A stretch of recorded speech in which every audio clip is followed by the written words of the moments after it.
ശാസ്ത്രദീപ്തി.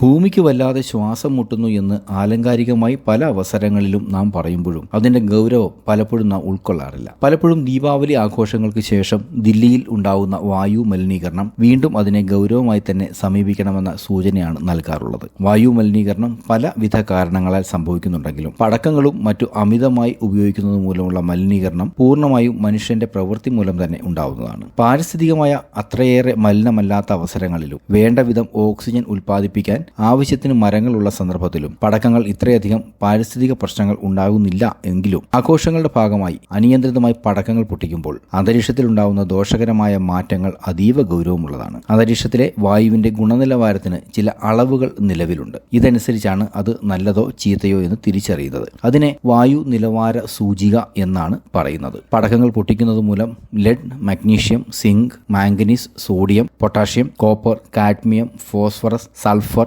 Nitrates തുടങ്ങിയ മൂലകങ്ങളാണ് പ്രധാനമായും അന്തരീക്ഷത്തെ മലീമസമാക്കുന്നത്. ലെഡ് ചൂടാകുമ്പോൾ പുറപ്പെടുവിക്കുന്ന വിഷമയമായ പുക തലച്ചോറിനെയും ഞരമ്പുകളെയും ബാധിക്കുന്നു. കുട്ടികൾക്ക് മുരടിപ്പും ലേണിംഗ് ഡിസബിലിറ്റികളും ഉണ്ടാകുവാൻ സാധ്യതയുണ്ട്. മഗ്നീഷ്യം കലർന്ന വായു ശ്വസിക്കുന്നത് മൂലം പേശീവേദന ലക്ഷണമായ മെറ്റൽ ഫ്യൂം പനി ഉണ്ടാകാൻ സാധ്യതയുണ്ട്. സിങ്ക് സ്വതന്ത്രമായി നിൽക്കുമ്പോൾ മാരകമല്ല എങ്കിലും കത്തിക്കുമ്പോൾ അത് വിഷമയമായ പുകയാണ് പുറത്തുവിടുന്നത്. അതും സൂചിപ്പിച്ച മെറ്റൽ ഫ്യൂം പനിക്ക് കാരണമാകുന്നു. മാംഗനീസ് പൊടി ശ്വാസകോശ സംബന്ധമായ രോഗങ്ങൾക്കും സോഡിയം, പൊട്ടാസ്യം എന്നിവ ആസ്മയ്ക്കും കാരണമാകുന്നു. അതുപോലെ തന്നെ കാഡ്മിയം, ഫോസ്ഫറസ്, സൾഫർ, നൈട്രേറ്റ്സ് എന്നിവയും ആരോഗ്യത്തെ പ്രതികൂലമായി ബാധിക്കുന്നു. പൊട്ടിച്ചു കഴിഞ്ഞ് ഉപേക്ഷിച്ച പടക്കങ്ങളുടെ മാലിന്യമാണ് മറ്റൊരു വെല്ലുവിളി. അതായത് പടക്കങ്ങൾ പൊട്ടിക്കുന്നത് വായുവിനെ മാത്രമല്ല ഭൂമിയെയും മലീമസമാക്കുന്നു എന്നർത്ഥം. ഇതിൽ ഏറ്റവും പ്രധാന കാര്യം എന്തെന്നാൽ ഗർഭിണികളിൽ പടക്കത്തിന്റെ ഉയർന്ന ശബ്ദം കൂടി ദോഷകരമായി ബാധിക്കാറുണ്ട്. ഗർഭിണികളിൽ സമ്മർദ്ദവും ഗർഭസ്ഥ ശിശുക്കളിൽ പല പ്രശ്നങ്ങളും ഉണ്ടാക്കുന്നതായും പഠനങ്ങളുണ്ട്. അന്തരീക്ഷവായു എത്രമാത്രം മലിനമാണോ അല്ലയോ എന്ന് വായു നിലവാര സൂചികയിലൂടെ മനസ്സിലാക്കുവാൻ കഴിയും. സാധാരണയായി 1 മുതൽ 500 വരെയാണ് അതിന്റെ റേഞ്ച് വരുന്നത്.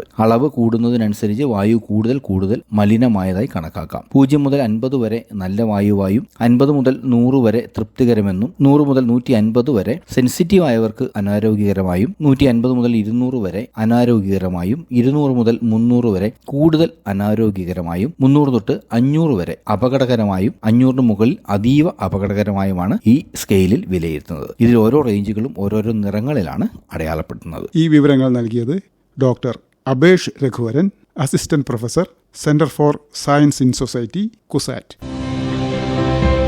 ശാസ്ത്രദീപ്തി.